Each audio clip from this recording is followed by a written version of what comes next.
ওপেনিংয়ে তামিম সৌম্য, একাধিক পরিবর্তনে অস্ট্রেলিয়ার বিপক্ষে টাইগারদের শক্তিশালী একাদশ ঘোষণা। বিস্তারিত জানতে দর্শক ভিডিওটিতে একটি লাইক দিয়ে চ্যানেলটিকে সাবস্ক্রাইব করুন। দীর্ঘ 17 বছর পর সুপার 8-এ উঠেছে বাংলাদেশ। সুপার 8-এ নিজেদের প্রথম ম্যাচে আগামীকাল অস্ট্রেলিয়ার মুখোমুখি হবে বাংলাদেশ। আর এই ম্যাচে যে অস্ট্রেলিয়া অনেক বেশি শক্তিশালী তা সবারই জানা, কিন্তু বাংলাদেশের বর্তমান পারফরমেন্স তাদের হারিয়ে দিতে খুব একটা সময়ও নেবে না। এখন প্রশ্ন হলো, বাংলাদেশকে আদৌ পারবে শক্তিশালী ইংল্যান্ডকে হারাতে? আর এই ম্যাচে কেমন একাদশ নিয়েই বা মাঠে নামবে টাইগাররা?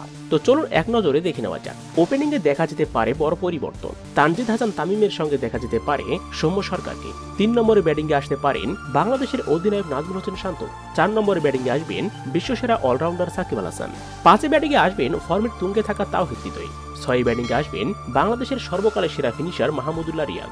7 নম্বরে বরাবরই থাকবেন রিশাদ হোসেন। আর বাকি 4 জায়গায় খেলতে পারেন তাসকিন আহমেদ, মুস্তাফিজুর রহমান, তানজিম হাসান সাকিব এবং শরীফুল ইসলাম। তো দর্শক, এমন একাদশ নিয়ে শক্তিশালী অস্ট্রেলিয়ার বিপক্ষে জিততে পারবে তো বাংলাদেশ? কি মনে হয় আপনাদের? অবশ্যই কমেন্ট করে জানিয়ে দিন। এ নিয়ে আপনার মূল্যবান মতামতটি আমাদের ভিডিওর কমেন্ট বক্সে। ধন্যবাদ।